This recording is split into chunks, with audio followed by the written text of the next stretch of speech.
The Peacock Who Danced in Sydney. A journey from the Outback to the Opera House, an Aussie adventure for kids. By Tess Grandison. Me, the author. In the heart of the Outback, where the red dirt does gleam, lived Pete the Peacock with a colourful dream. I've seen all the gum trees, the dust and the skies, but I've never seen Sydney, he said with wide eyes. With a swish of his tail, he puffed out his chest, and Pete made a plan to head out on his quest. To the city I go with its bright shining lights. I'll leave the Outback for fantastic sights. So Pete packed a bag. Not much did he need, just a mirror, a comb and a map to proceed. He waved to the roos and the wombats with glee and set off on foot, as bold as can be. The sun beat down, the heat made him sway, but Pete wasn't bothered, he was chirpy all day. Past termite mounds and spinifex grass, he strutted along like a peacock with class. A dingo appeared with a mischievous grin. "Where are you headed, mate? What kind of spin?" "To Sydney," said Pete, "to see all the sights, with its opera house and its dazzling lights." The dingo just laughed and gave him a wink. "You'd better be quick or you'll need a drink."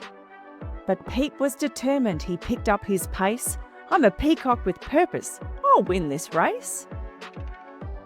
He marched through the bush, feathers glowing so bright, until the city skyline came into sight. "Look at that," Pete gasped, eyes open wide. "I've made it to Sydney, the city with pride." The buildings were tall, the streets were so busy, cars zoomed around and Pete felt quite dizzy. No red dirt or gum trees, no billabongs here, but oh, what a sight! Pete gave a cheer. He walked through the park with fountains that sprayed and children who giggled and watched as he played. They'd never seen feathers as bright as his tail, and Pete puffed it up, never one to fail.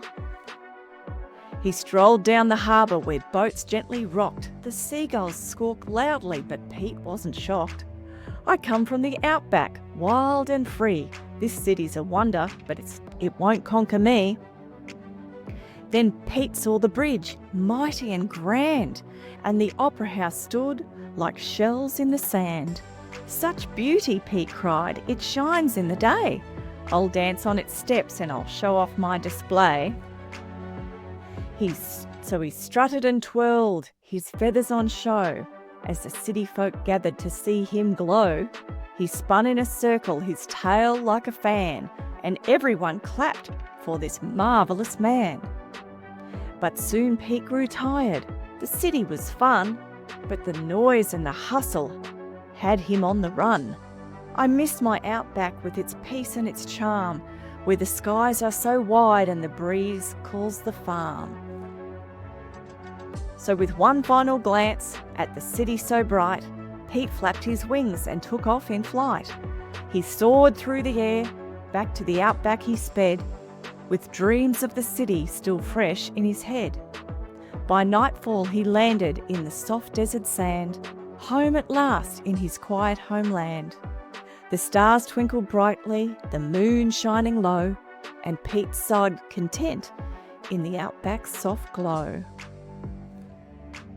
"I've seen the big city, it sparkled and gleamed, but here in the Outback is where I'll dream." With a fluff of his feathers and a satisfied grin, Pete the Peacock was home when new dreams begin. The end. If your little one loved hearing me read this book to them, why not let them hear you read to them forever and whenever? Let me show you how. Hi, I'm Tess. I hope you enjoyed this book as much as I enjoyed writing it for you. These particular books one day will become bedtime stories that may become memories. The laughter, the snuggles, the sound of your voice reading their favourite book. With the Legacy Read Aloud books, however, you can turn a simple story into an heirloom your family can revisit, a personalised, interactive read aloud experience with your voice capturing the forever moments. If you'd like to explore more about this storytelling concept or hear examples of read aloud voice captures, you're welcome to visit the website tessgrandison.com. And of course, those of you who really enjoy reading physical books, I totally understand. We've got you covered. There are paperback and hardcovers available. Just head over to cleverquillpublishing.com.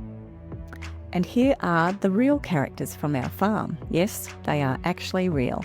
There's Boris the bull, Serena the swan with her 3 little cygnets, Louie, my beautiful little dog, Monroe the grey cat, Eleanor the tabby cat, and Josie the ginger Bengal. And of course, Louie and Pete together on our farm. Good night and have an amazing day tomorrow. With all my love, Tess.